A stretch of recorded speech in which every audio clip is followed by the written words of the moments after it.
Welcome to This Explainer. Today, we're diving into something that honestly feels like a magic trick. It's called Smale's paradox, and it's a visual and geometric journey that starts with what seems completely impossible and ends with one of the most beautiful solutions in modern mathematics. So here's the impossible puzzle. Picture a sphere.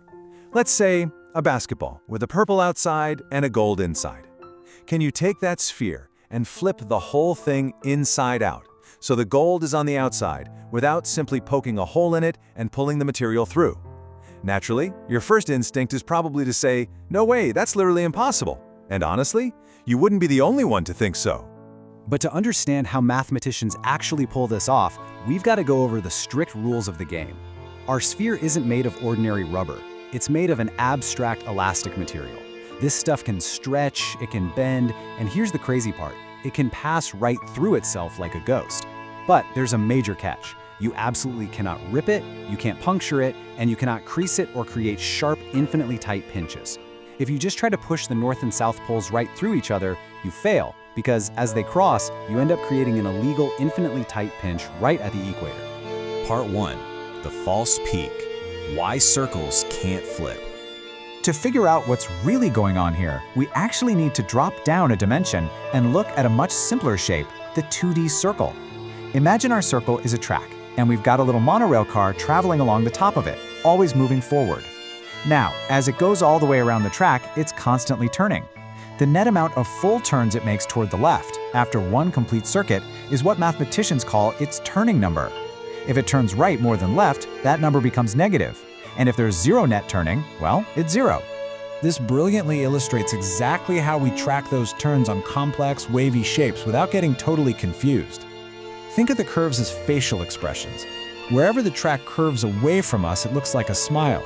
At these spots, the monorail car turns left, which adds to our turning number.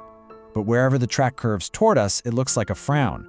Here, the car turns right, subtracting from the turning number. It basically acts as a permanent measure of the curve's happiness, so to speak.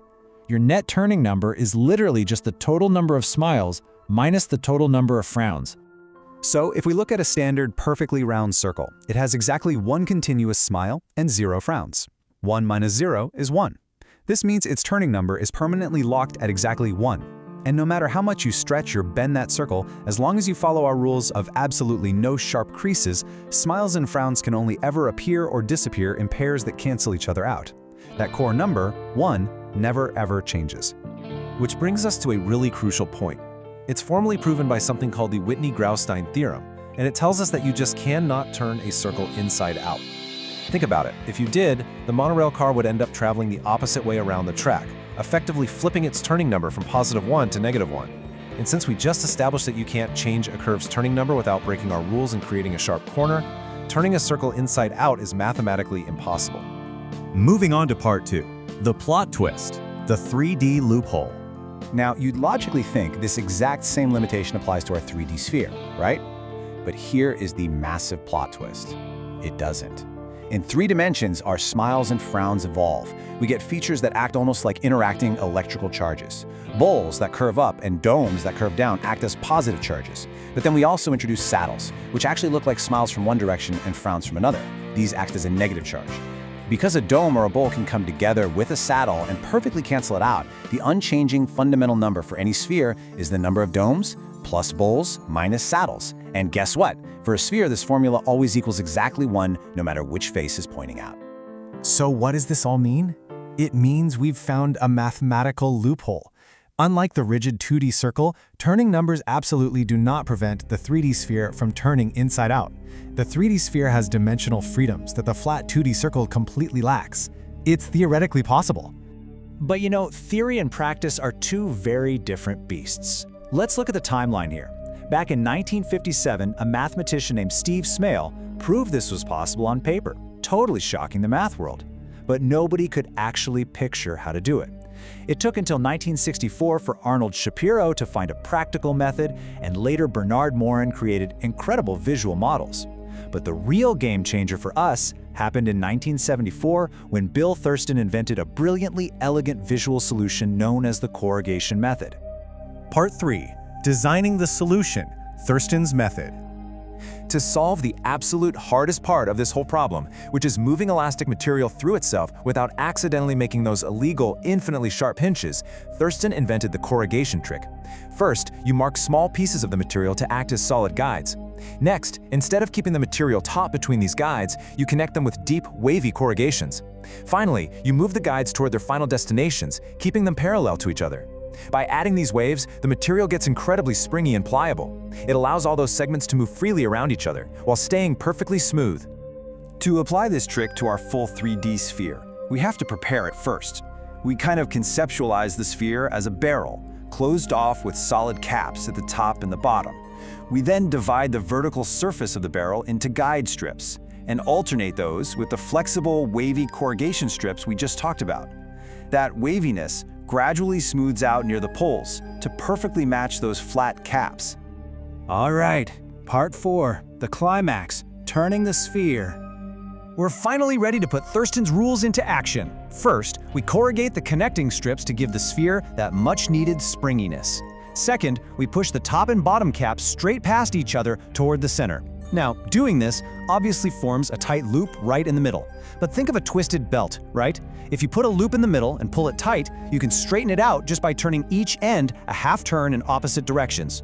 So for step 3, we twist the caps in opposite directions. This entirely undoes the loop without making a single crease. Finally, we push the equator across itself and uncorrugate the strips.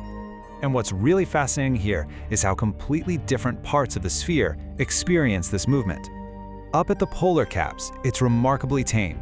They just move up, move down, and gently rotate into place. They don't even need the springy waves. But the equator? Oh, the equator is wild. Down there, it's just this chaotic storm of constant twisting, where the corrugations are stretching and overlapping, nearly turning into complex figure eights, just to avoid intersecting in a sharp crease. So, the absolutely crucial takeaway here is this: Thurston's wavy corrugations are the secret sauce. Without them, the material would instantly snap into a sharp, illegal fold. The corrugation gives the structure the exact flexibility it needs between the guides, so that their chaotic twisting motion neatly sidesteps that fatal, infinitely tight pinch we saw at the very beginning. And you know what's truly beautiful? What gives all this chaos a deep underlying mathematical elegance is that the whole process is perfectly symmetrical. This entire wildly complex, inside-out sphere is actually just built from 16 identical, rotated copies of a single chunky strip stretching from the North Pole down to the equator. We've done it. We've successfully achieved the impossible. We've taken a solid sphere and seamlessly turned it completely inside out, without ever poking a hole or making a single sharp fold. It just perfectly confirms that the geometry of 3 dimensions offers these breathtaking loopholes, like canceling saddles with domes, that simply do not and cannot exist in a flat 2D world. I want to leave you with this provocative thought.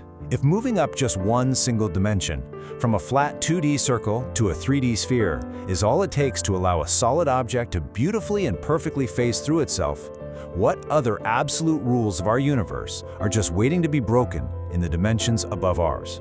Thanks for exploring this explainer with me. Keep questioning what you think is impossible.